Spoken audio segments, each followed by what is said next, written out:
Welcome to the 207th episode of the So Video Games podcast, where we talk about any game at all, including new stuff, old stuff, and anything in between.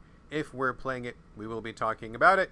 Today we are recording on November 19th, 2020. It is my wife's birthday. Everybody wish my wife happy birthday! Happy birthday! Happy birthday! Now, that's out of the way. I am still the editor of GameCritics.com, and as always, 50% of this here show with me is the guy who can tell the difference between Coke and Pepsi while blindfolded, Carlos Rodella. Sure can. I can also tell the difference between regular Coke that's in the bottle with high fructose corn syrup, which is bullshit, and the Mexican Coke, which is much better with cane sugar. That real sugar is delicious, buddy. Good stuff. All right, excellent. We will have to do that. Maybe we'll do that. We'll live stream that. We'll get some Coke. We'll line it up, and we'll just blindfold it. It might be a good thing to do. And we'll never do that. And we we'll say we did and never do that. Nope. Okay, fine.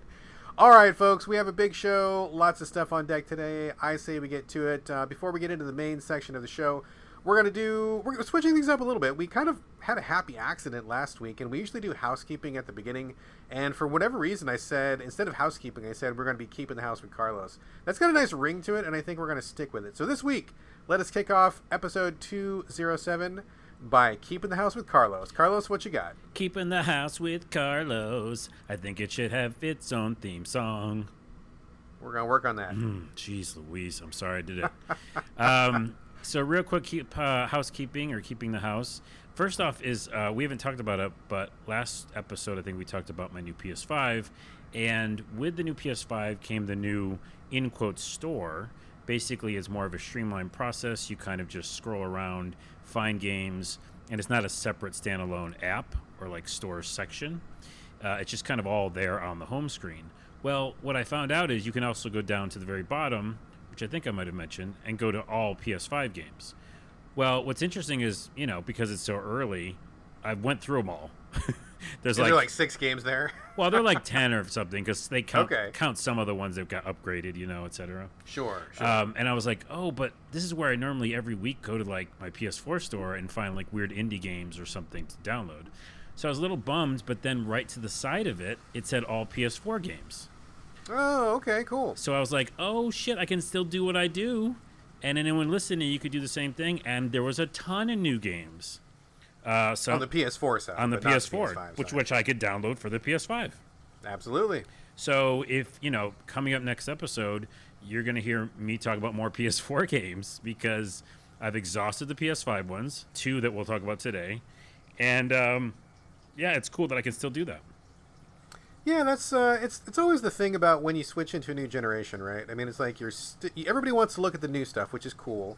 But, a lot of developers are kind of hedging their bets. They're thinking that there's not going to be a huge bunch of people buying the consoles. I mean, always the early adopters, like the enthusiasts like us, right? But there's still a lot of people out there who either A, cannot get a PS5 or an Xbox for that matter, or B, can't afford one because, hey, we're still in the middle of an economic crisis and a pandemic, or C, a lot of people just, are going to wait till Christmas, or they're going to wait till later on. They're going to wait till their birthday or something because not everybody is crazy people like we are and buys consoles whenever they come out. So, I mean, a lot of people are like, well, we're going to put a finger in development for next gen, but we're still going to put most of our eggs in the current gen basket, or I guess last gen basket now. So it's always weird, that slow build up. But for me, one exciting thing is going into like a new console store and just watching it grow over time, right? Yes. Like, when the Switch came out, it was like there was like 6 games, and I'm like, okay, like none of these are really that great or whatever. But then it goes and goes and goes, and now it's like you can't even scroll to the bottom of it before you fall asleep because you got to take a nap because it's like such a long list. Yeah, there's so many Switch games, it's ridiculous. That's probably why you review so many of them on this show. There's just so many of them.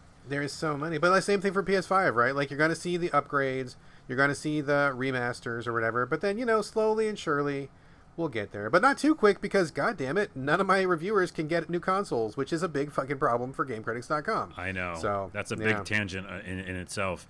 So that's cool. And yeah, I agree. A ton of PS4 players still out there, so you can get a ton of new games because they're still releasing them. And to your point earlier, a lot of these games have been in development for a long time. And they're like, yeah, we're going to come out on the system we were developing it for, which was absolutely PS4.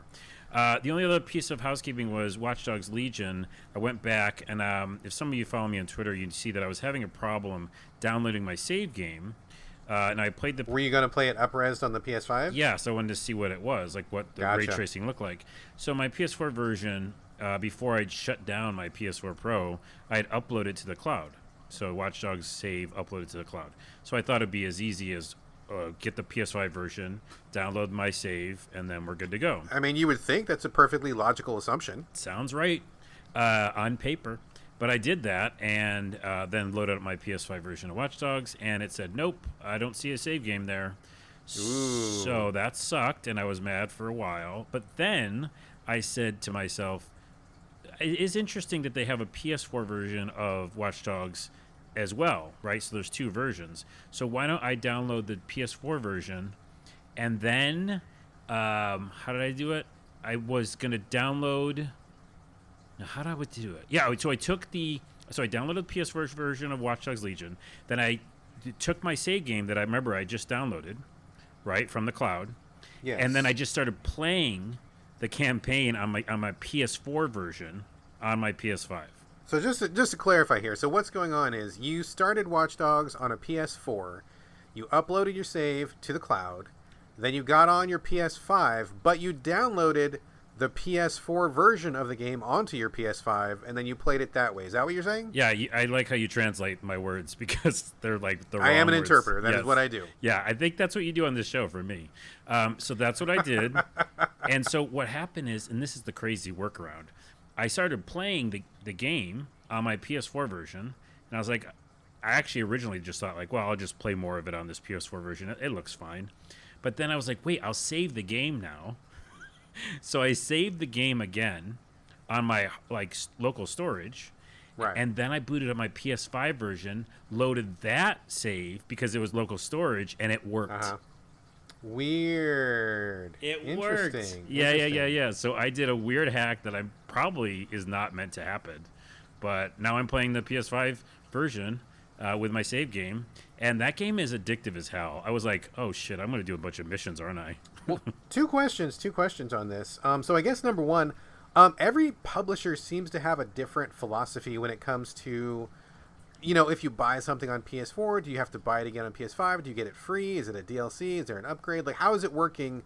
Some publishers are making you buy it again. Some publishers are not. It's really kind of hit or miss. So in this particular case, did you have to buy a PS5 version? And also, if you are playing it on the PS5, how much different does it look? Yeah, good questions. Well, the first off is no, you don't have to buy anything else. Again, you just Okay. download whatever version you want. Again, I'm not sure, besides my hack, why you'd want to download the PS4 version on your PS5. I don't get that. Again, besides the way that I did to get my save game working. Yeah, to upload your saves. That's Yeah. why you want to do it. But other than that, yeah, you just, at the beginning when you go to your PS5, you can see both of them are available for download. So it's free. Okay. And I think a lot of other ones are doing that same type of system. That's the smart move. That's the good move. And then when it comes to graphics, we're going to hear another talk about PS5 graphics later in the episode, but it's funny how quickly you adapt. I think, just for a small tangent, we all adapted to HD, remember? And we were like, oh, yeah, of course, it should look crystal clear, and it shouldn't look like SD. I think it took us pretty quickly to adapt to that. But it's the same thing with 4K and with ray tracing and stuff. Like, now I'm like, yeah, that's how it should look. I've already adapted myself. You've already gotten bored of it. It looks the same, like nothing special anymore. You're No, used to it. not bored. I would say that at all. You are no longer impressed by the way a game looks now. No, not that either. Okay. I'm saying that I just expect it. It's almost like, yeah, of course. And so then I started seeing the ray tracing, and which is essentially just reflections, and light rays can go a lot of different places, which means you can have shadows and different things that you wouldn't think are important, but they really do make a difference in the believability of the world. And so it being turned on now, I was just like, okay. I mean, okay. But it's the same game, and they didn't go nuts. It's not like they built it from the ground up. And then, and this is kind of a spoiler for later in the episode, but with Valhalla, which I'm playing Assassin's Creed Valhalla, the graphics are so damn good, and ray tracing and the lighting effects, that I'm kind of used to them there. So unfortunately, going back to Watch Dogs after Valhalla, I wasn't super impressed. I was like, yeah, it's more of Watch Dogs. So in comparison, I don't know if they were in development at the same time or in what stages of development they were. I mean, I'm sure one started before the other, but if you were to look at Watch Dogs, Legion, and Assassin's Creed Valhalla on the PS5 now, so you're saying Valhalla looks significantly better than Watch Dogs? Yeah, I think so. I think it's tough because I think Watch Dogs was making it for PS4. It feels like that. And probably older, yeah. Yeah, and it looks great on the PS4 Pro is what I was playing it. I mean, it looks great. I'm not saying it looks bad at all, but Valhalla seems to use more of the ray tracing in different ways with dynamic lighting and shadows. I don't know. And we'll get to Spider-Man later, but yeah, I just think that A, I am spoiled. And B, Watch Dogs is the upgrade to me doesn't really seem like a big deal. Gotcha. Well, that's really the thing, right? I mean, we're going to be in that period for a while, and it's always the same with every single console since we started having consoles, where you get on the ground floor with a launch console.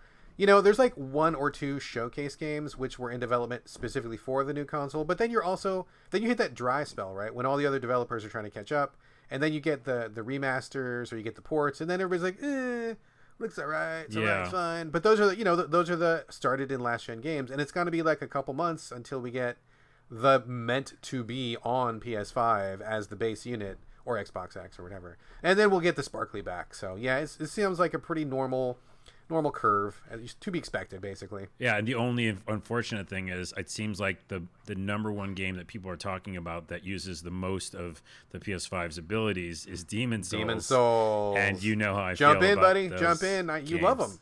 Number one fan. I am a number one non-fan. And don't even start saying get good, because we still haven't had our tangent episode about getting good in Dark Souls. We should. Oh, yeah, sure, we can talk about that for sure. Okay, so that is keeping the house with Carlos. Anything left to keep there, or shall we get into the meat of the episode? Let's get into some meat. All right, we got plenty to talk about. We're gonna keep it with you to start off, if that's all right, Carlos. Although this is a game that you and I both have played. This is The Pathless, coming from developer Giant Squid, I believe. They were the people who made Abzu, which was the very colorful scuba diving sci-fi game that came out a couple years ago. The Pathless, their new thing, is on PS4, which is where I played it. Did you play it on PS5? You did, right? Yeah, I sure did. And we can see if there's differences with graphics, yeah. Yes, absolutely. So we can talk about that now. I'm going to let you lead off, but why don't you tell us what The Pathless is, and then we'll dig into it. Wait, why don't you lead off? Didn't you review it? No. I was just playing it for the show. No. Oh, okay. I didn't really plan a story bit because I don't remember the actual character's name. Do you know what the character's called? I don't think the character even has a name. Oh, okay. Well, you play as a character. There is a character. You are that person. And that's it. That's the review of the game. No, it's very Disney. It's a beautiful looking game. It's that I don't want to call it cel shaded, but what would you call that art? I mean, it's kind of like flat shaded, almost cel shaded, but like very basic flat shading. I think is probably pretty close. You're basically an archer, and you have a hawk with you. It's a hawk, right? Falcon? Falcon, eagle. It's one of those raptor birds of prey. Yeah, and you basically shoot your arrow to run around the environment, which is this massive, in quotes, open world. And when you hit these targets that are all over the landscape, you go faster. So you have an actual run button, but then when you aim at a target and hit it with your bow and arrow, you get a little boost of energy. So if you keep doing that, you basically chain them together, a la Spider-Man swinging, which we'll get to later. I apologize for all the foreshadowing. You are teasing the fact that you are ready to talk about Miles Morales. I know. Okay, so anyways, you do that, and that moves you around the environment quicker. But the whole idea is you're supposed to essentially clean these obelisks because they are, bad. They got the demon in them, and you got to clean them out with these things called light stones. And how do you do that? You find these light stones because of puzzles. So you do puzzles in the environment, whether it means shoot your arrow through a series of circles, or have the hawk kind of go pick up something, put it on a pressure plate. You've seen it before. Really, really simple kind of puzzles. And then you get these light stones, and then you clean these dark areas. And the whole idea is to clean a whole area within one big map, and then you'll fight a boss. Yeah? Pretty good? Basically. Yeah, for sure. It reminds me a lot, to be honest, it reminds me a lot of a lower lower budget Shadow of the Colossus, where you're set loose in this giant, I mean, not giant, but, a big open world. And there's nothing really in the world to do except for traverse it. And then when you get to these little puzzle areas, you solve a puzzle or two. And when you get enough of those stones by solving puzzles, then you fight like a big boss. But it really reminded me a lot of Shadow of the Colossus, where it's kind of the same structure of you can see your target way off in the distance. You got to just like get there, and there's not really anything to do until you get there. And then you get there, you do a thing, and then that's your bit of action. Once you solve that thing, you move on to the next thing in the distance. Is kind of how that went for me. Yeah, and there's no map, so it's like really tricky. Like there's a love-hate relationship I have with the fact that there's no map, because they don't want you to have one, because they want you to have that exploration feeling you're talking about. But at the same time, you're like, well, where should I go right now? And I guess you have that not heat vision, the what's it called, mind vision or something. I mean, it kind of looks like a heat vision. She, like in the beginning of the game, she picks up like a visor and it gives you magic vision or heat vision or something. And that's called heat vision. It looks like a heat vision. Okay. So if you put that on and look around, you'll see glowing red, and that means, red obviously evil. You got to go to the glowing red parts. You see something blue, nothing there. Something green, nothing there. But red is where you got to go. Right. And seeing all the trailers, I always thought that the whole game was just you had to run fast. And that's maybe just how the trailer portrayed it. But you can just, like, walk around. Like, you can, like, you don't have to be running the whole time. You can absolutely take your time. There is no rush whatsoever. Yeah. Although, did you notice when you hit a bunch of those, it's hard to say, just go watch the trailer, but those little squares or whatever they are all around the targets all over the targets, yeah. When you hit enough of them in succession, like, music plays more, I think. Is that right? Oh, maybe. I don't know. I played it on mute half the time, so I'm not sure. It's possible. I think the music starts picking up as you like gain momentum, which is kind of possible. Cool. Very possible. So we're going to dig into this, Carlos. I mean, number one, I didn't finish this game. Did you finish this game? No. I beat the first boss though. Okay. What did you? So let's talk in just kind of generalities. Like, what did you think of it? How was your response? What was your feeling? Well, first off, I would say the difference is real quick for the PS5, because I don't think that you had this. Well, I know you didn't. I have the DualSense controller, so correct. Yes. The bow and arrow, the bow part felt something like the trigger actually felt more like a bow. Okay. And again, it's always hard to explain those. It's just like if someone's never experienced virtual reality, trying to explain it to them. Sure. But the DualSense is something I can't live without. Like, it's so great how that sensation is really fun. Like, quick tangent. Tangent. It's funny you say that, and I've heard other people say the same. But I got to be honest with you, I turn vibration off in like every game that I play. Like, I don't like the tactile feedback, like in my DualShock on the PS4 or anything on the Switch or anything. Like, I turn that off all the time. And I've never really played a game where I'm like, oh, I love having this on. Like, I find it to be really irritating and distracting. Do you play with vibration in general? I do, but let me tell you why this is different than general vibration. Right. For one thing, the thing we're talking about in Pathless, it's just that tension of the bow. And so even if there was no rumbling in the game, which is a little bit, that feeling of like pulling back on the controller and it giving you resistance, and then it kind of clicking when it hits the target. It kind of like, clicking is the wrong word, but it kind of triggers into something else, and then you feel satisfied. It's kind of like a little bit that makes you feel good about what you just accomplished. So then that's different than rumbling, because with your finger. Yeah, with your finger, because yeah. Did I miss the joke there? I felt good about what I accomplished with my finger. It's fine. It's just a little joke. Yeah. And so the rumbling, I think the other thing is that DualSense, for not too much of a tangent, it isn't just a rumble. Like, literally every game that uses it right, which is, I think, most of them, than most of the PS5 games, it is a nuanced movement within the controller. Like I said last episode, in Astro, the rain feels like raindrops.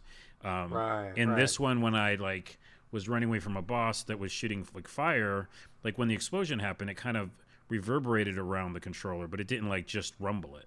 So you were saying kind of locational vibration, right? Very much on your so. Controller. Very much so. Like from left to right in the controller. Interesting. Yeah. Interesting. But back to the game itself. In general, in the beginning, I really didn't care for it because it was just running around, shooting targets, going fast, and doing these really simple puzzles, and cleaning these areas. And I just literally had no interest in it. I thought I would be just blown away by this thing. But the graphics and the beauty, especially on the PS5, is unbelievable. It is a Disney movie come to life, and it is really amazing looking. And you can actually switch on the PS5 between what is it called, like cinematic or like really really fidelity mode. Oh, and then like 60 frames per second, so you can switch between the two.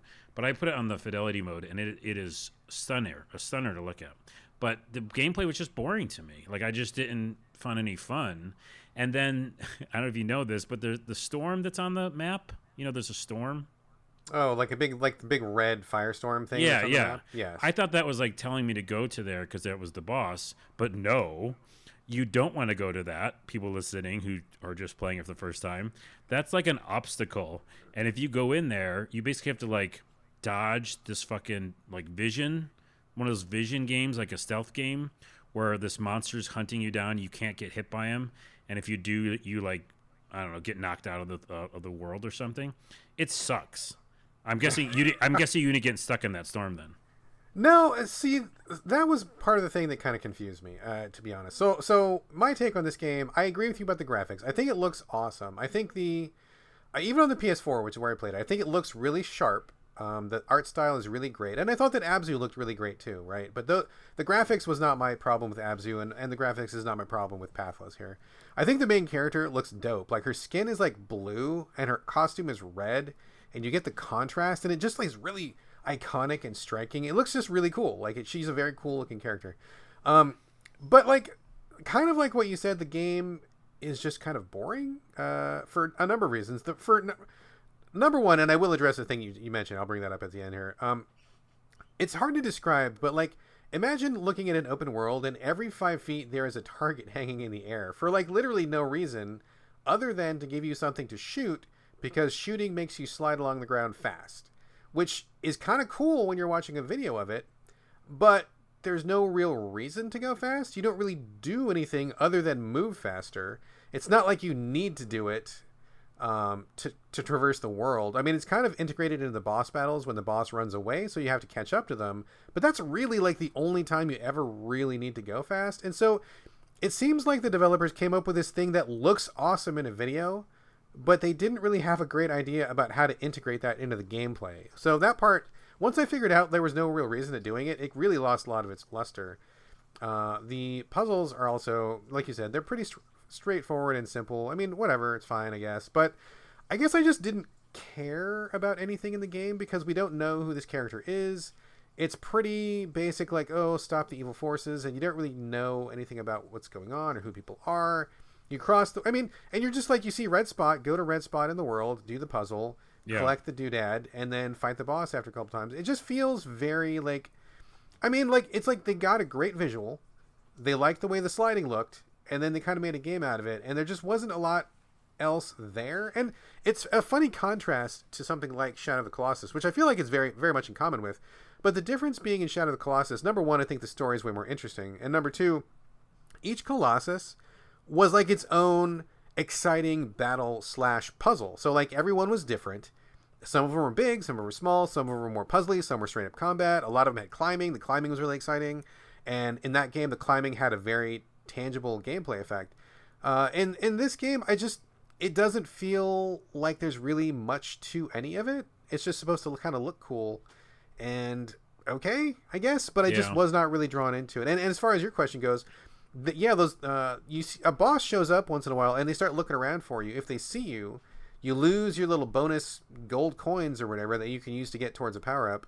But it was the first time it happened, I had no idea what was going on. Like, I'm playing, boss shows up, I'm like, oh, is this a fight? What's going on? And then they start looking for me. I got caught in their searchlight I-beams, and then it was like I got knocked out, but then the boss was gone. I'm like, are we not fighting? What's going on? What's happening? I know. I was just as confused. I was like, I thought this was a boss battle, but it's not. Yeah, it just was weird and didn't seem to have a point. I mean, I think that, bottom line, I think it's a looker for sure. And my gut is just not happy with this because I feel like all style, not very much substance is where I'm landing on it. Yeah, and even the story bits they have, there are some story bits in there because you'll find like dead bodies and like little notes on them. Yeah. And all of them are just very obscure. You know, like, is this David Lynch? Like, I don't like, I don't know what you're trying to say with the statement. Like, this is just a statement. It doesn't have any Yeah. bearing on the world at all. Like, I mean, it does to the character. It also reminds me of Journey, by the way, the game. A little bit, yeah, a little bit. Yeah. I will say this though, to give it credit, that boss fight. Okay, I'm gonna give it credit, and then I'm also gonna take away the credit. So we're gonna end with 0. Okay. But the positive credit is, like you said, you do have to use those actual squares, target things, to speed up to go after the actual first boss. And he runs away as like everything's burning around you, and it looks amazing. It does look amazing. That boss fight does look cool. And then when you get, because I actually beat that boss, and speeding up to catch him, but also dodge his fireballs is really, really fun. When you get to him, though, of course, like every fucking video game, the boss has to have another version, or like, sure, you got to fight him again. Second mode or whatever, second phase. So in that first phase, I guess it's the second phase actually, he's stationary, he's in a circle or whatever, and you fight him. And it's interesting because you're dodging again and using your bow and arrow that like feels good, and you hitting him and stuff. But then he goes to another stage, like a third stage, and there's like more fire, and you can get hit everywhere, and it's like difficult. And I was like, so leading up to it, I was like, holy crap, that's fun. I love the run. I love the chase. This is more, I'd like to see more of this in the game because this feels really fun. Yeah. And I know that that's not the case because the next area is just the same thing again. It's just a big map, and then the same thing's going to happen. But what I'll say is, also, fuck bosses. I'm over bosses, and I'm fucking over bosses because this is not, I don't know, like the 4th or 5th game I've played in a row where there's 2 or 3 stage bosses. Sure. This is not 1990 anymore, like, or 2000. I'm fucking over it, dude. I don't want to do it anymore.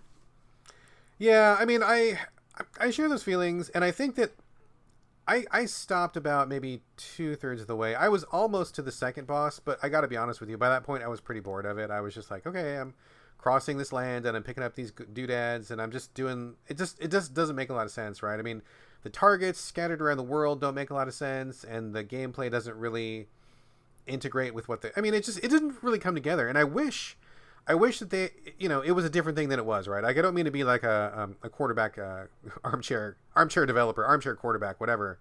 But like, the boss battle is cool because you have a reason to go fast because you're chasing this thing that's running away from you. You need to dodge the things, like you said, like fireballs, and dodge fire, and you're moving around. That part felt pretty cool and exciting. It was very visually interesting.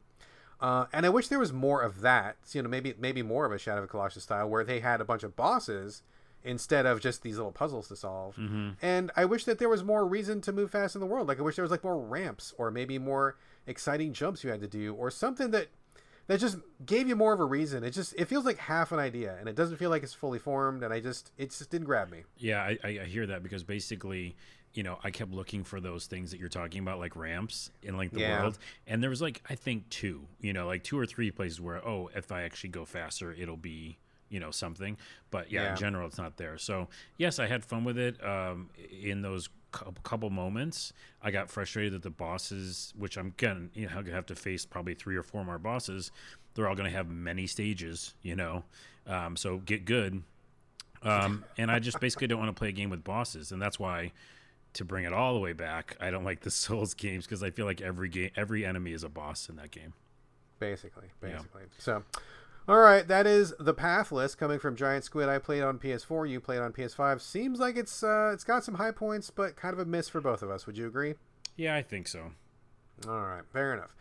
Let's move on. I got a bunch of stuff to talk about on the Switch. First off, not really a recommendation or a dismissal for a game called Batbarian: Testament of the Primordials. This is a 2D pixel game. It's kind of an action platformer. It's also kind of a puzzle game. You play a barbarian. You can be either male or female, which I appreciate the choice. You are accompanied by a bat who glows. He's also your light source. He's your buddy, and he's also your light source. And that was where things started to go south for me because I didn't realize this was a dark game. And you know me, man, I do not like dark games. I feel like darkness is not... I never enjoy darkness in a game because video games, I want to see the video. You're talking about dark as in vision. As in, like, the entire screen is dark. You're in a dark cave. Everything is black. You use the bat as your light source. And I just was like, oh, I had no idea that's what this game was.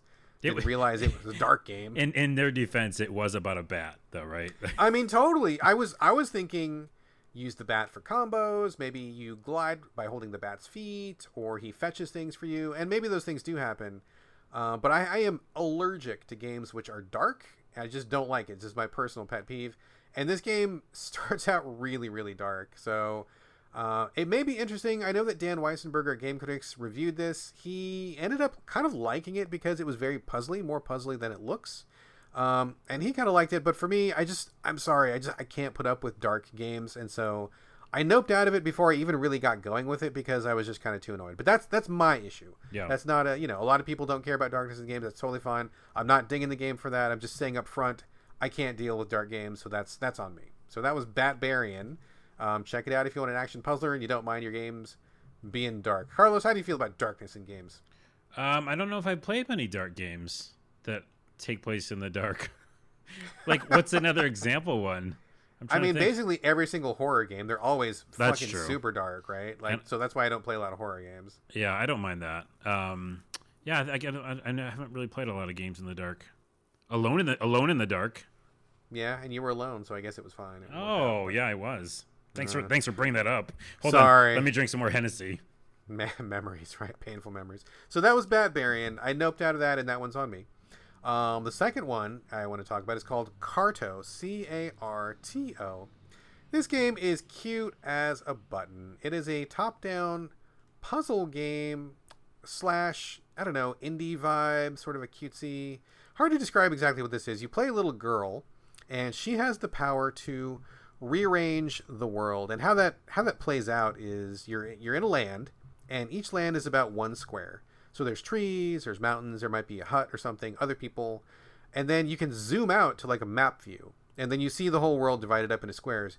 You can pick up any square, in the whole world, rotate it like left or right. You can move it to, like, if it's at the bottom of the map, you can put it to the top of the map, and you can like move these chunks of land all the way around, and then when you zoom back in, the whole landscape is rearranged exactly how you rearranged it. So let's say for example, you're on the left side of the screen, and there's a river dividing the left and the right, and you've got to get to the town that's on the right side.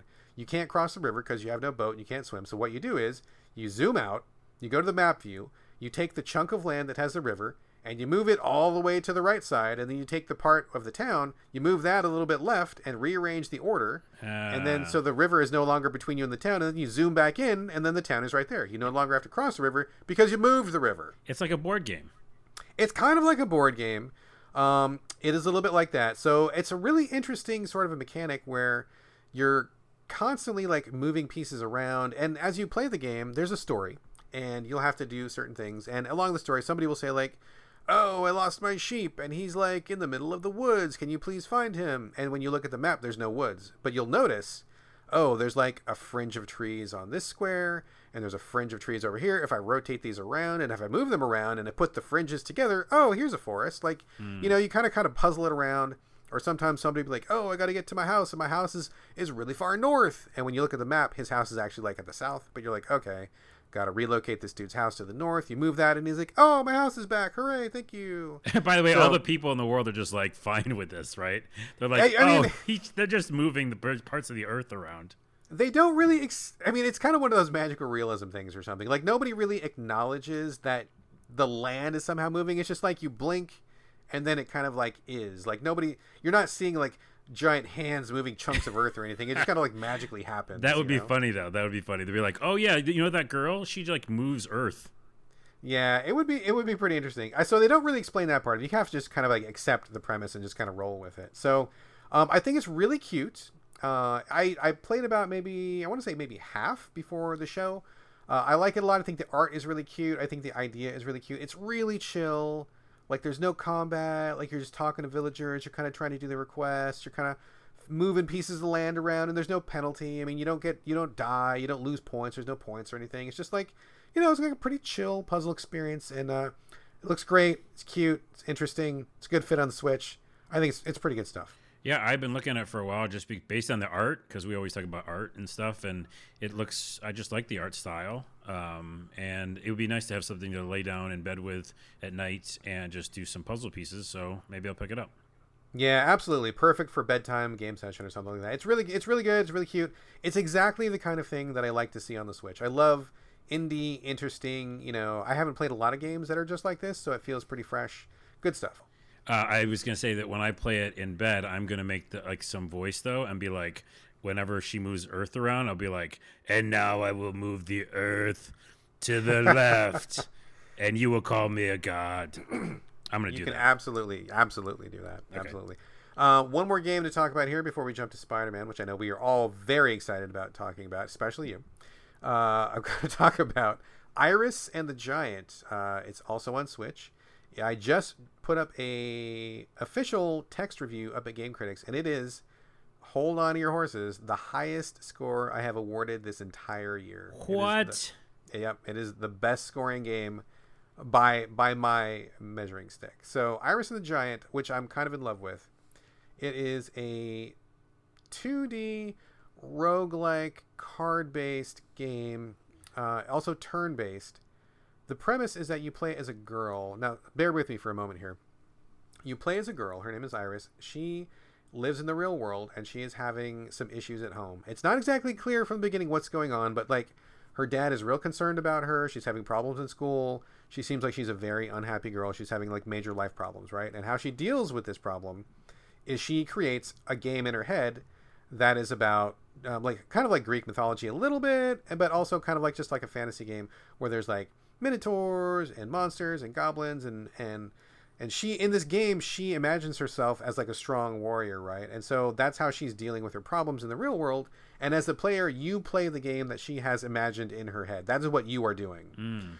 So it's kind of like got a couple layers there. As you go through the game, you'll see little cutscenes of her in the real world, like talking to her dad or like getting bullied at school or something like that. And then she goes back to the game, and in the game, she's like, you know, the warrior again. She's like using weapons, and she's like slaying monsters. So I really like that layer of it. I'm not going to talk anymore about the story, but I really like the story. I thought it was really strong, but not overdone. Like, it's not tons of story, but there's just enough to let you know what's up, to let you know there is a story. And I feel like it really had some emotional feels. I feel like it ended really strong. I feel like the story part was really good. And most roguelikes do not have a strong story. So props there. Also, the gameplay is great. It's very, very user-friendly and easy to understand. The developer really like went above and beyond to make sure that everything was accessible and clear. So like all of your cards are basically like an icon, right? Like instead of like, sometimes you see these like card games and it's like a ton of text and it's hard to read. You gotta scroll in or zoom into the text and it's just like a pain in the ass to play. In this, it's like you get a card, there's like an axe on it and it's bright red. And then there's like a sword and it's like bright blue. And there's like a whip and the whip is yellow or something. It's like, it's very like icon based, right? It's very easy to see. You're not straining your eyes. And as you're playing the game, Iris is on the left, and there's like a grid on the right with all the monsters that you have to kill. And on the right, if you forget what you're doing, you can move a cursor around at any time, and just mouse over something with your. I'm playing on the Switch, so it's not a mouse, but you move the cursor, and it'll say, "Oh, this monster will move forward in one turn, and he attacks for 3 damage, and he does so and so." And if you forget what your weapon does, you can mouse over that, and it's like, "Oh, this axe attacks for like 3 damage or something." And like it's like. You don't have to remember everything that's going on. You don't have to remember all the rules. You don't have to like try to guess what's going to happen. It'll simply tell you, if you do this thing, this is literally what's going to happen. If you attack this guy, this is what he does. If you use the shield, this is how long you're going to be shielded for. Like it's all like super clear and super surface. So like you're never wondering, is this the right move to do? Is this what I want to do? Like what happens if I do this thing? Like none of that. It's very straightforward, very clear, very easy to understand. And I think the combat system is great. You collect cards, and each weapon has a different attack. The monsters all have their different attacks, of course, and you just kind of go through level by level. Very well put together, very balanced, and to sweeten the pot for people who may not be down with roguelikes or card-based games, there's a lot of progression that happens in this game, which is great. I think all the best modern roguelikes have progression. You can unlock these like toggles for settings, so like if you want to make it easier on yourself, there's a toggle that gives you half your life back every time you start a new level. So let's say you get to level 3, you get your ass beat, you're almost dead. You get to level 4, you get half your life back. Like it totally like gives you like that boost. Oh, that's cool. Yeah, turn it on, turn it off. If you like certain weapons, you can turn those on and off. If you want to get more of something, you can turn that on and off. If you like, there's all sorts of little tweaks that you can do to custom tailor the experience to your taste. There's also like straight up like easy, normal, hard mode. So you can do that as well. I mean, everything about this game is well thought out, well designed, well polished, and there's also like a really great story. And on top of everything, the art is like bananas good. It's super abstract, super stylized. But this art is just like in your face, so like bright and colorful and cool looking. Like I love the way it looks, love the way it feels, love the way it plays. I did complete this game, and I think it's great. I basically have like no complaints about this game. It's pretty close to being a perfect roguelike. How long did it take you to beat it? Ish? I want to say maybe between 8 or 10 hours. Like, it wasn't crazy, and I feel like for a roguelike, that's a pretty quick play. Like, you're still learning the systems. By the time that I finished the game, I had a real good grasp of the systems, and I had most of the unlocks as far as the toggling options goes, and I had like certain things turned off and certain things turned on. So, I mean, I think 8 to 10 hours is probably pretty average for most people. And you're, again, you know that I don't care for this genre, but I'm always like tempted, you know, here and there, if the art is good enough or the story is interesting enough. And both these check those boxes for me because of the art style. I agree. I've seen pictures of it. It's fucking amazing. It's gorgeous. So how many times are you dying, though? Like, you talk about 8 hours. Like, roguelikes, you basically just die all the time. Do you feel like you have a lot of gameplay before you die, or are you just like dying a ton, or you know what I mean? Like, what's the dying ratio? Oh yeah. Well, when I first started the game, like the very first time I played, I mean, I think I made it like 5 minutes and then I died. But then once I started realizing, oh, okay, well the axe does this and the sword does this and this monster does that, and okay, like once I started, you know, picking that up, and once I started spending more time analyzing the battlefield before I made a move, oh, I mean, you can easily get, you know, half an hour runs or something, 45-minute runs, depending on which path you go in the world and like which mode you're on and all that. So like, you know, it's not a quick death. I mean, it's very much like they give you lots of opportunities to like save yourself. There's like a toggle that'll give you yourself one more chance in case you get killed. And if you die all the way, then there's another chance on top of that if you want to keep going. So it's definitely not one of those roguelikes that wants to stomp you down. I mean, there's challenge. It's not a cakewalk, but it's also extremely fair, and there's lots of ways to make it easier on yourself if that's what you want. And if you don't have to use any of those things. So It's totally up to you. I think it's pretty much perfect in that respect. I was thinking because basically it reminded me of that. I can't remember the name of the game, but I reviewed it on this show. Wintermoor Club, is that right? Wintermoor Tactics? Yeah, something like that? Wintermoor Where Tactics. the idea was that these kids were in school, but then when they actually fought battles, they were the envisioned version of themselves, right? They were wizards and warriors. And that reminded me of that. And I love that kind of like escape into another reality thing. This is another like plug for one of my favorite games of all time, Little Misfortune, which I've mentioned. Oh yeah, that came to the Switch too, I believe. Yeah. Oh, in my opinion, it's a 10. Like I don't give numbers, but if I did, and in that one, you know, she also kind of goes into a different world, and I love that when like there's an emotional story, but then you use the, you know, alternate reality to escape into it. The thing is, the only thing I would be worried about is how that story kind of progresses. You want to learn about it, but then you kind of restarting in a roguelike, does that ruin that part of it? Well, how it shakes down in this particular game is you start off with, you know, an opening cutscene that shows Iris and her problems. And every time that you die and go back, I mean, it's the same cutscene. So you're not getting more and more of the story. You have to actually do progress to get the rest of the story.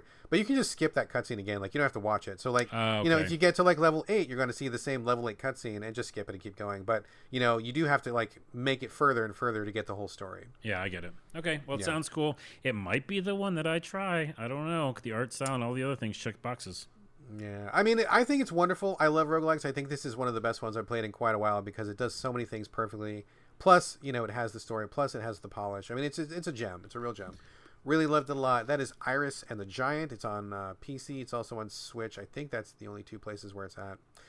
Okay, now the time that we've all been waiting for. Spider-Man Miles Morales. You have played this on PS5. I have not played it yet. It isn't really high on my list. I really want to play it. Full disclosure from me, I was not the biggest fan of Spider-Man, the one that preceded this one. I felt like it was too much combat. It was too long.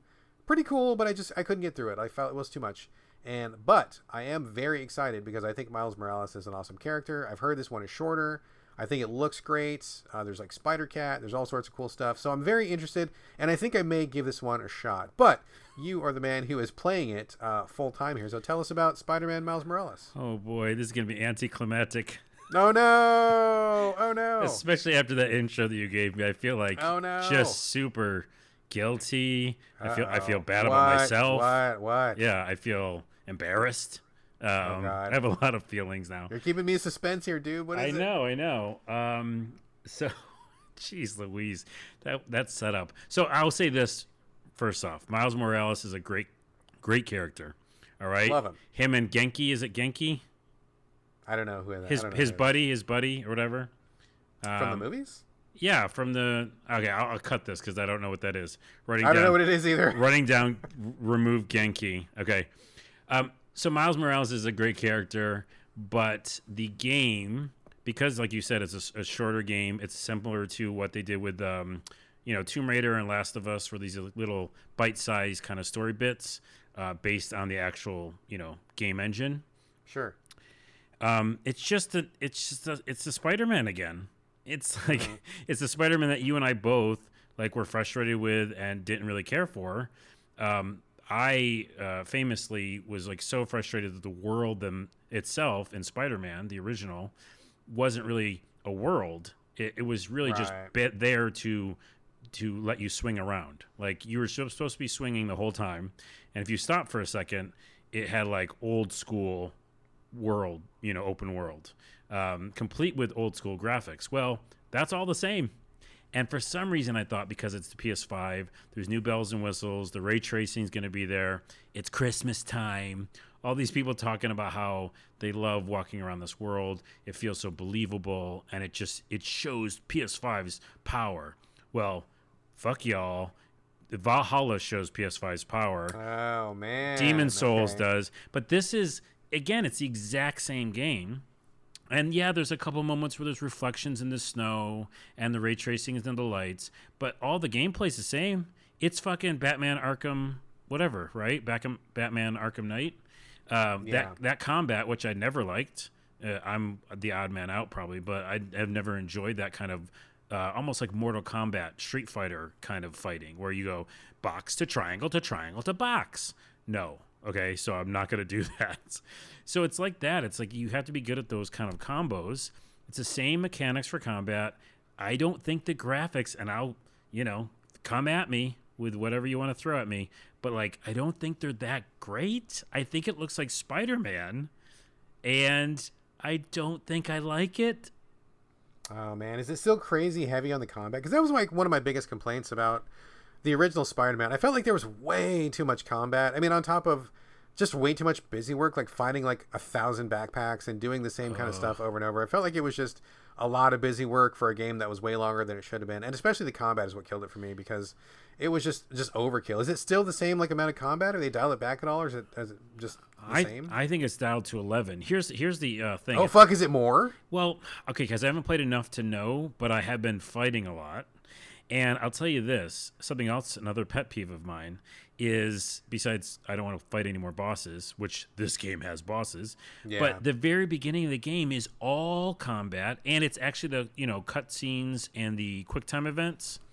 And it's so similar to Last of Us, where in Last of Us, you'll go to a mountain or something, and the mountain falls down, and then it lands into a city, and then the city explodes, and then you land into a car, and the car blows up. It's continual up to 11. Sure. And that's what this game does to start. I was excited to talk about Miles Morales and his story and maybe get some exposition of what's going on here. But immediately it was you are fighting Rhino, and it's going to go for 20 minutes. You're going to fight him. Okay. It was a fucking long time, dude. And I was I don't care about any of this. This is boring, and it feels like the old game. And so then I finally got to walk around the world, and I immediately, of course, went to the buildings and looked inside the windows to see if they've upgraded. No, it looks like PS2 graphics in those windows. Don't even look. It scares you. So to me, it's boring. Straight up, hot take. Carlos's hot take. It's a hard pass. And this game is, now, yes, the story probably gets better later, and we'll learn about Miles, and I'll be ooh, there's a cool heartfelt moment. But the moment-to-moment gameplay to get to those cutscenes, no thanks. Oh, dude, that is disappointing. That is really disappointing, because like I said at the beginning, I did not care for the original Spider-Man. And I think you and I are both in the minority on that. That game was a lot of people's favorite that year. Not my favorite, and clearly not your favorite either. But I was really hoping that because Miles is such a cool character and that it was a smaller experience, that maybe that would have kind of made up for some of the things I didn't like, but it does not sound like that's the case. Now, one thing you probably have not gotten there. Did you come across any of the sign language portions that are in this game? Because that was one of the big secret plot points that nobody was allowed to talk about before the embargo dropped. Did you see any of that? No, I saw your tweet about it and it seemed cool. And so I'm sure there's a lot of like inclusionary stuff in this story too, and so that's cool. I'm sure parts of the story are cool, but I mean, so far it's Spider-Man, and it's still that damn combat all the time. And by the way, here's another pet peeve of mine. Well, one, there's a certain type of game player, I'll use that terminology, that can like do these, Mortal Kombat things, right? Combos, Sure. right? Sure. And that's the stuff that I just don't like or I'm bad at or whatever. I feel like the swinging is similar because there's like 18 buttons to swing. Like there's swinging, but then there's like direct swinging, but then there's like point direct swinging, and then there's like just jump ahead, and then there's like bounce. And I always feel like troubled by traversing. I know other people might be like that's their favorite thing to do, but me and my skills, I always feel like I'm falling back to the ground, and I'm like, I don't feel like Spider-Man. I remember that. I remember how it was so complicated in the first game. I thought it was a little bit too complicated. Yeah, there's just so many buttons to do like direct web slinging, and I'm like, I don't. Anyway, so that is boring to me, and also there's constantly audio playing, like a radio station. Or like, someone's calling you on the phone, but there's like hardly any time to just be a Spider-Man and like go through the city and see like a sunset or something. But it's like always like, you should go here. You should do this. Are you listening to Jonah on the radio? And you're like, oh, just give me a break. So a lot of pet peeves for me, and I also don't think that it looks as good as people think. I don't know if it's because I'm spoiled, and that could be part of it. But I don't think it's definitely like an add-on to the Spider-Man that you and I both didn't like very much. Did you play in the mode that has it looking like the animation from Into the Spider-Verse? I thought that was one of the I did modes. For a second, and it was kind of fun. And that's like a parlor trick, It's cute. Yeah, it's cute. yeah, for sure. But it actually does not feel good to play that way because you're feeling like you're missing frames. And I was like, I just bought a PS5. Right. Well, that's a shame. I mean, I was going to ask if you'd seen some of the sign language, because one of my best friends in the whole world, Josh Castile, who is a deaf actor, was the sign language coach for that game. He was working with Insomniac, and he did not do the sign language, but he helped select the person who did do the sign language. And props to Josh. He made sure that it was a person of color who was doing that to kind of get accurate representation and inclusion. And he did the coaching for the language, and I was really proud of him for doing such a cool project. And apparently, I mean, I haven't played it yet. I think it's coming on from GameFly for me. But apparently the sign language plays a much bigger part of that game than anybody knew. So I'm looking forward to seeing that part of it. And honestly, I'm probably going to play the game just to see that part, even if I don't like the game that much, because I really want to see what it looks like. And props to my friend for getting that going with Insomniac. So I'll check it out. But man, what you're telling me was kind of like 100% what I didn't want to hear, or what I was afraid I was going to hear. But we're truth tellers, man. If that's how it is, we got to tell it how it is, Well, and also I'll say this. If you guys listen to the podcast, you know Brad's opinion about games and my opinion about games. And if you match up, whoever you match up with, you go, oh, I'm like Carlos, or I'm like Brad. In this case, you might be like both of us and be like, I don't want to do those types of things they're explaining. Or you might be someone who doesn't like our opinion on Spider-Man and be like, I love Spider-Man. I would love more of it. And those people, you'll probably have a great time. Because it's, I think, a shorter, like tighter, better story probably, and it feels like it's that way, minus the beginning, which was fucking way too long of action, and then you'll be fine. That's all I'm saying. Yeah, I think we're definitely outliers. It seemed like a lot of people had a lot of love for Spider-Man last time around. I'm sure that's going to continue, but we shall see. I'll definitely play it, and maybe I'll mention it when the disc gets here from GameFly. But I guess that's a miss for Carlos there. It's I'm gonna still walk around the world and see if I can look at the graphics and see if I can get some more story out of it though. All right, fair enough. Couple more games here, then we're gonna wrap it up, folks. Game coming from me, playing it on the PS4. Chicken Police Paint It Red is the one I'm talking about. Have you seen it? I've been looking at it and like hovering over the buy button just based on the graphics alone or whatever it's doing. if you have not seen this game, like at least Google some images or watch the trailer, because it is a hoot. Like it is. Imagine a game full of detectives done in a like noir style, 50s noir style, and yet every single person has an animal head for a head. So instead of a human head, one person has a chicken for a head, and one person has a dog head, and one person has a cat head. So it's got these weird anthropomorphized animals, which is it's wild. The art style is wild. It's not quite realistic, but it's not cartoony either. It's kind of this weird middle ground, which I find horrifying and awesome at the same time. It's really striking to look at. Excuse me.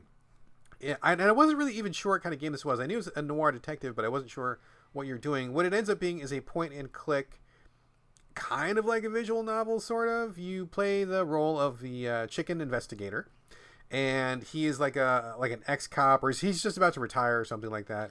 And he's like burned out and drinking booze and stuff. And then, of course, like every good noir detective movie, this lady walks into his office and she's got a problem, and so they do some banter back and forth. He takes the case, and then he's got to start investigating stuff. You pick locations from a map, and you just like warp there, and all the locations are kind of like still screens, or there might be like a tiny little bit of animation, but it's not full animation. Like you're just looking at still pictures. When somebody talks to you, it's like a still portrait, or they'll have like one or two animations, but that's about it. But you talk to people, so basically just a detective game, point and click. You pick up items, use item, go to location, search location, that kind of stuff. But everybody's got like an animal head, which is wild. And I mean, it got me in, right? Like I'm like, oh my god, I want to be the dude that has a chicken head for a head. Now, like, oh my god, chicken head, yes, oh god. But I will say, it's pretty well done, except for one thing, and that one thing absolutely killed it for me, and I'll tell you what that is. So I don't know where these developers are from, but it's not a native English-speaking country. So Okay. I don't want to sound like racist or anything here, but if you're going to write a game that is a dialogue-heavy, point-and-click visual novel-style game, and you're going to set it in the noir genre, which is all about sharp dialogue. That's what it's about. I mean, Dashiell Hammett stuff, all that stuff from the 50s, like the Maltese Falcon, all that stuff. It is about writing in a very specific style. And I have to say that these developers, I mean, I love them. I really love what they were going for, but they did not nail the dialogue, and it totally ruined it for me. And I'll tell you why. Apart from some sentences sounding really weird with words that people wouldn't really say, or that just sound strange to a native English speaker like us, when you are doing an investigation, let's say you're talking to a person, like in the very opening case when the lady shows up in your office, she's like, oh, I have a problem, help me with my problem, and they're teaching you how to like interrogate people. The problem was that I was supposed to be feeling a certain way or getting a clue, a certain kind of clue. Like, let's say, for example, they want this lady to sound suspicious, like she's hiding something.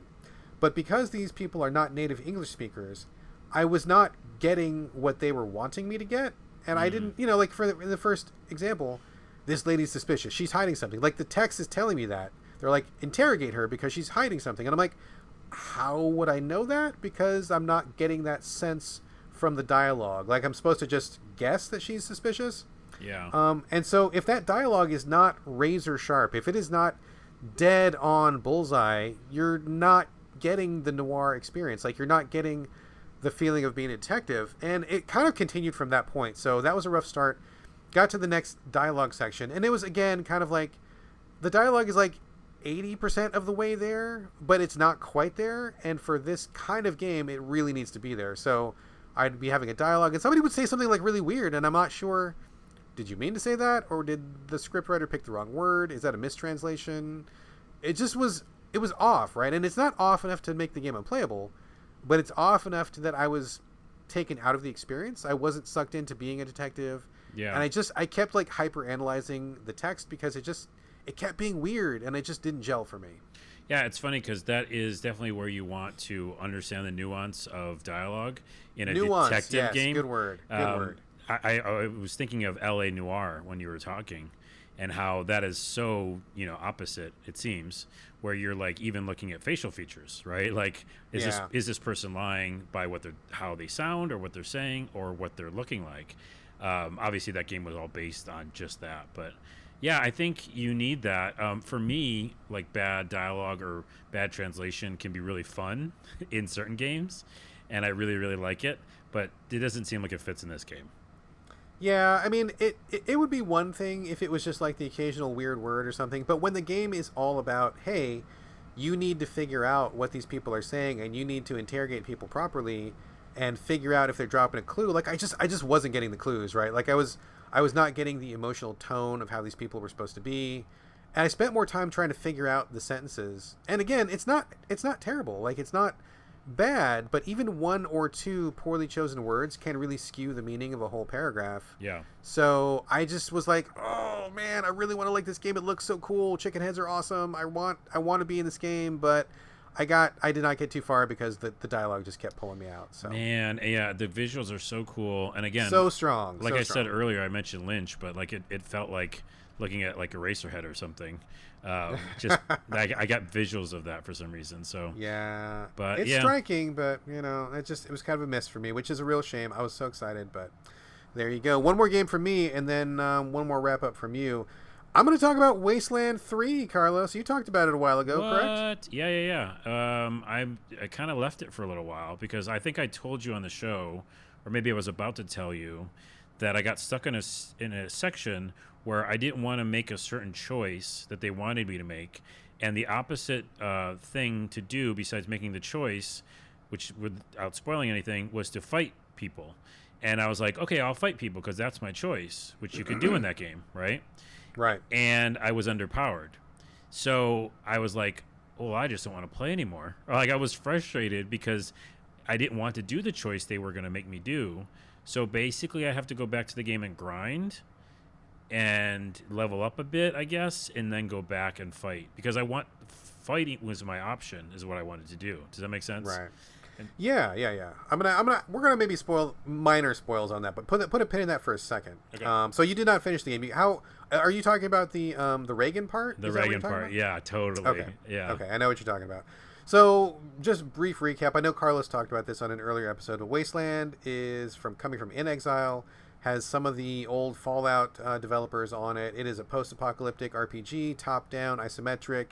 You play a group of rangers who are going to Colorado. They need to get some supplies to send back home, and they are in desperate need of these supplies. And in order to get the supplies, they have to work with the guy who is ruling Colorado and support him in what he needs done. He's got a bunch of quests for you to do.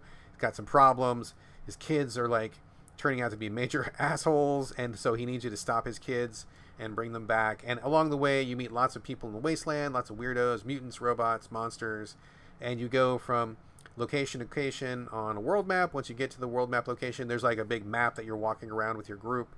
But basically like a top-down Fallout, but with a party, not just a single person, but with like a whole party. I love this game. I love this game so much, which is interesting because I tried Wasteland 2, bounced off it super hard, did not care for it like at all. And I wasn't sure I was going to like Wasteland 3. I went into it like really hesitant. But I think that they got enough money with their Kickstarter. They refined their systems enough. It's great. I really love it. This is exactly the kind of post-apocalyptic RPG that I want. And it feels very much to me like a top-down New Vegas. New Vegas is probably my favorite of all time. This one feels very much like New Vegas. And I think that's great because I like that. Yeah. Lots of humor. The writing is really funny in a lot of places. The quests are pretty interesting. I had a blast. I could not stop playing. I actually finished it all the way through. You finished it. Holy shit. Finished it all the way through. I was addicted to it for like a week, and I put in a bunch of time. Really liked it a lot. So I think the quests are really interesting. Writing is really interesting. A lot of the choices are very interesting. So just as a really brief spoiler for this quest that you're talking about, Carlos, you get to this town, and it's taken over by these people who worship like an AI version of Ronald Reagan. And they want you to do some stuff. So tell us just really briefly, folks, if you don't want to be spoiled, jump ahead like 2 minutes here. What did you want to do? How did you want to resolve this situation? Well, there's like a douchebag who's working with them, who's one of the many people that work for the head douchebag, which is very vague. and I just wanted to take him out. I just wanted to get him, either capture him or kill him. Okay. And these huge, like, I'll call them zealots or whatever, these Yes. Reagan heads are protecting him. And so the minute I attack him or try to do anything to him, they fight. And I did that fight in this like huge room and almost killed everybody, but then died. And I kept like almost winning and then just dying every time because like they had turrets and it was really a terrible room to be, try to attack in. So that's where I got stuck because I didn't want to do any sort of thing for them. Like I wanted to hardcore role play it and be like, I will not support these motherfuckers. And the only way you can get out of that situation without fighting is to do something for them. And I might have like taken the role playing too much with that, but that's why I stopped it because I didn't want to work for them. Interesting. So that's a really good example of how this game works, because one of the things I like the best about it is there's multiple answers to every problem, and rarely is combat like the best way to go. I mean, I bumped up all my various stats. On my team, I had at least one person who was good in every stat, so I had a pretty well-balanced team. Definitely the way to go. And in that particular case, you might want to come back to it if you're ever in the mood and just play it out a little bit longer, because I can understand why you wouldn't want to do the choice that is initially presented to you. But if you like kind of go along with it for a little while, you do get more choices down the road where you can like double cross them, or you can trick them somehow, or you can do something different, which is one thing that I really liked about it. So I like the way that resolved for me. I did not resolve it in combat, although I will admit I did come back afterwards and I killed everybody in the town. So. Oh, shit. That was kind of fun. Revenge. Yeah, and by the way, to that point real quick, and this is an interesting tangent, because Fallout 1 and 2, were big deals for me, and I loved them to death and played every single second of them, and they were an early version of a game where you could, complete the outcome however you wanted. Yeah. And in that one, there was like famously like this huge boss character or some like asshole mafia person, and he wanted me to do stuff for him, and I was like, hey, guess what, I've already leveled up, fuck you, and just killed him. And then all those side quests just went away. And so that's like kind of like my old historical version of Wasteland, and I go like old Fallout, I just want to wipe these guys out because this is not what I want to do. And so it kind of gates it at times. And yeah, I could go back because I feel like I understand what you're saying, like later on down the road I can like double cross him, etc. So yeah, I would say go back, because I feel like that spirit is still there. I felt like you could talk your way out of a lot as long as you invested and put your points, I think the game kind of tempts you into putting most of your points in like the attack stats, but I think that's really a mistake, because if you put some points into the other stats like survival, like about being a hard ass or being an ass kisser or being a sneaky person, like if you have at least one person that's good in all those things, like a lot more options open up, and you very rarely have to fight your way out unless you want to, which I think is cool. Yeah. So I really like the option and the choice. A lot of really fun choices pop up, and just like you said, if you choose one way, like the other branch always closes off. So it's interesting to see like what you can do, what you can't do, how certain things connect up to certain things later on. And one thing that I thought was really, really, really interesting, and I don't know that it was interesting on purpose, or maybe it was an accident, but in this game, I'm not going to spoil the main story or anything, but like you're supposed to help the guy who runs Colorado, right? That's like the premise of the game.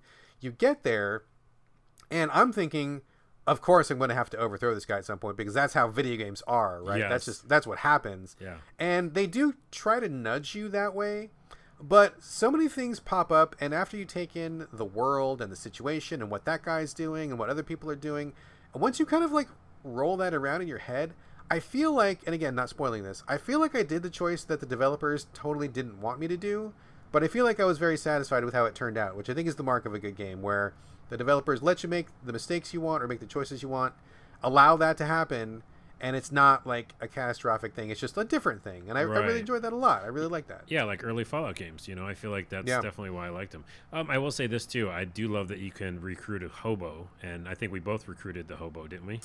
Yes, but that was one of my biggest disappointments of the game, dude. Because where did you play this game? What system? PS4. All right, I played it on Xbox One. And I don't know about you, but my copy of the game was buggy as fuck. It was so buggy, dude. Like, it was, if the writing wasn't so good and if I wasn't having so much fun, I would never have played it, because it was like unacceptable levels of buggy where it crashed on me daily, like at least once or twice a day. Weird shit would happen where like the cursor would stop working, or, like one time I went into battle with my sniper. I checked my ammo before the battle. I had like 150 sniper bullets. When I started the battle, I had 0 sniper bullets, and I'm like, What? okay, I know for a fact I had sniper bullets because I just fucking bought some. And the hobo, he was so glitchy. He was the glitchiest guy, which was funny because, I mean, I wanted to use him, but he like would not do his animation. He would be like a statue and he would glide over the landscape. What the hell? Sometimes I would click attack, he would not attack. Sometimes I couldn't get him to move, and I'm like, okay, I cannot have a guy on my team who does not follow orders because I need every single person on my team to carry their load. So I had to drop him back off of the bar. I wanted to use him, but he was just too fucking buggy. It really bummed me out. That sounds like an Xbox issue then, because I had literally maybe one crash. I did have a crash early on, and I did play it when it first came out. And I'm sure there's patches now. But man, I experienced none of that, what you just said. Oh, dude, it was buggy so bad. Like, I mean, and that's a testament to how good this game is, right? Because if it was any other game, I'd be like, fuck this, I'm not playing this until it gets patched. But like, I kept coming back. Like, I lost 20 minutes. I'm like, okay, well, I guess I'm playing that again because I want to keep going because I really want to be in this world and I want to see what happens. So It is a credit to this game that it brought me back. I will say, though, that the cast could have been a little stronger. I felt like the characters, I bonded with a couple of them. There were a couple of them that I didn't really have a strong feeling about. I mean, it's not like Mass Effect level characters where you really care about like everybody in your team. There's a couple of people who I'm like, you're kind of boring, but I need a sniper, so you're my sniper, I guess. They could have done a little bit more interesting characters, but overall, story was great. Gameplay was really great. Kind of turn-based tactics sort of a thing, kind of an XCOM thing. World was great. I mean, funny. I just had a wonderful time with it. I thought it was really, really well done. I would like to play this game again with no bugs. Yeah, I'm amazed you finished it. That's really cool. That's inspiring to me to go back. I'll go back because, again, I can download the PS4, or I guess it doesn't have a PS5 version, but PS4 version on my PS5. And I'll try it again. I dig it. It's going to be one of my favorite games of the year. I really liked it a lot. So good times with Wasteland 3. Final game of the show here before we wrap up. Let's do a little bit of I guess let's come back to Assassin's Creed Valhalla. I was trying to say that. My tongue stopped. I was about to say something that was super inappropriate, and I stopped myself. I'm very proud. Now I want to hear it. We're not going to say it on the air. But let's go back to you for the final segment here. Let's do some wrap up, Carlos. Assassin's Creed Valhalla. We talked about it a little bit last show. Did you finish it? Are you further? Do you like it? Do you not like it? Where are you at with Valhalla right now? Well, I'm just thinking about what you were going to say is all I'm doing. That's all I'm going to think about for this whole segment. This game is... I don't think I realized it at first because I hadn't played like a lot of different environments. And when I first started it, you start in Norway. So it's all very snowy and very kind of dark looking and, shadows. And obviously you're in Norway. It's like a lot of snow and darker landscape. But then Blonde people, white folks. Yeah. And then you get to England and it's like all sorts of different, colors and trees and biomes. And it just feels like this really awesome world that you would just want to walk around in. It is like, if you think of The Witcher 3, how much fun we had with that and how beautiful that world looked, just think of that times like 5 or 10. Like it just ups the ante on what a world, in terms of world design, you mean? World just view, like okay. Walking around, seeing visuals, seeing the shadows, seeing the sunset, all that stuff that you like in an open world game that is kind of aesthetic, but also helps you feel like you're in this place. Gotcha. It's just so amazing. Like, especially with the nice TV, you feel the darks are very dark, the brights are very bright. The sun almost kind of blinds you in a way when it's too bright, and you just feel like you're in that world. It really makes a difference, and that is a testament to the ray tracing. I didn't think that would be such a big deal, but it really does make you feel really great in that world. And it's difficult to go back. I swear, once you get into the ray tracing world, dude, you won't not want it. Wait, you won't not want to have it? You won't not want it to go have it? You won't not want to not have it. It's really cool. And then the game itself, I'm probably, 20 hours in, and full on world map now in England, taking over factions, taking over areas, aligning myself with kings, taking out kings, and doing that whole thing. It's a really big political struggle as well. So it's not just like killing dudes, which a lot of it's killing dudes. But there's a lot of really great dialogue, and you essentially are creating a settlement. I think I'd mentioned that last time.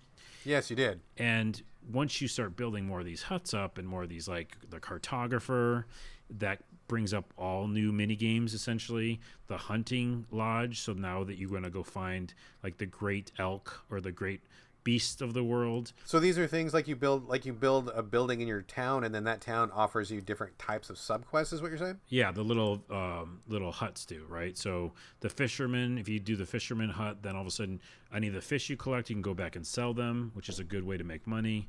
So there's all these little kind of mini things that happen once you start building up your town. Plus, in general, you just meet people and recruit them, and it feels like Watch Dogs Legion, where you start to care about like your crew, you know, and I really feel like it's not just a game about, you know, Assassin's Creed is usually like a solo person who is going to fucking take down all these bad dudes.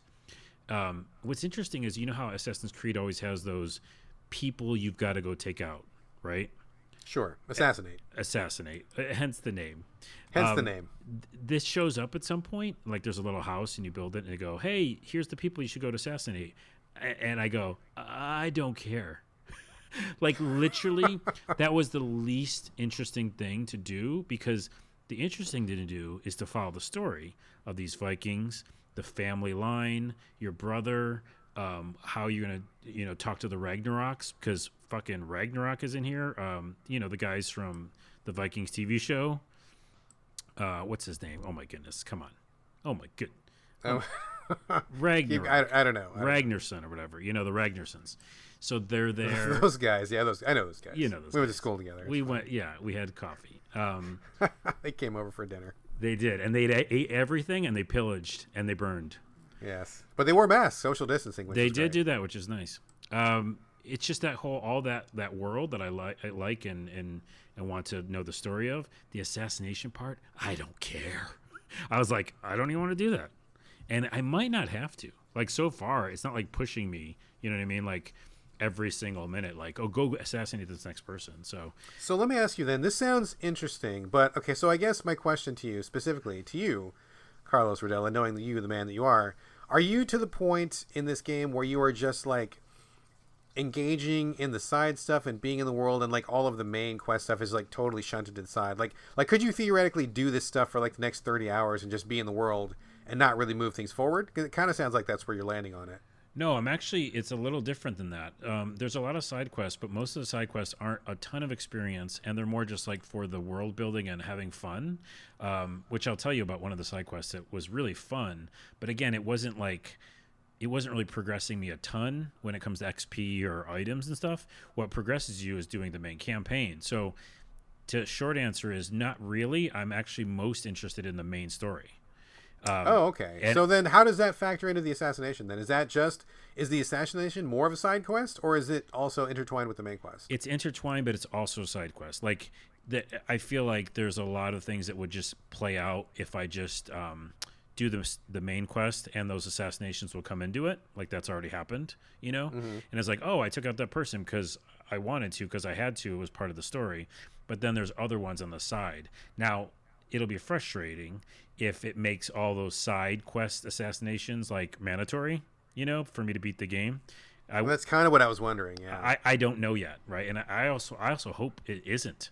Like, I would like that to be like, oh, you beat the game and now you can go get those other assassinations. That'd be better, and I hope that's how it plays out. But real quickly on the side quest, there are very, very many funny ones, which is, you probably heard maybe on the internet. People are talking about them.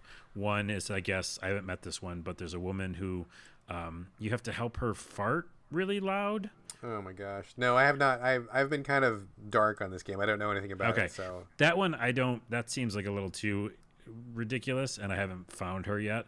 But the one that I thought was really interesting, it scared the shit out of me, is I was at this huge cliff, and there's this guy there, and again, you just stumble upon them, and he had all of his belongings up on the cliff and his horse, and he asked me if I would throw off all his belongings over the edge of the cliff because he was cleansing himself, you know? Like he didn't want to look at the past anymore. So you literally have to pick these things up and throw them off the edge of the cliff. So I did that, right? Easy peasy. But then he goes, and now I must cleanse myself. Sure. And he jumps off the cliff. Spoiler, So anyways, there's moments like that. But for me, it's all about the story, the main campaign. And it's so fun. It's so fucking fun. I really, really like it. The combat is pretty clunky, but all the leveling up makes it worth it. I really like it. And it looks beautiful.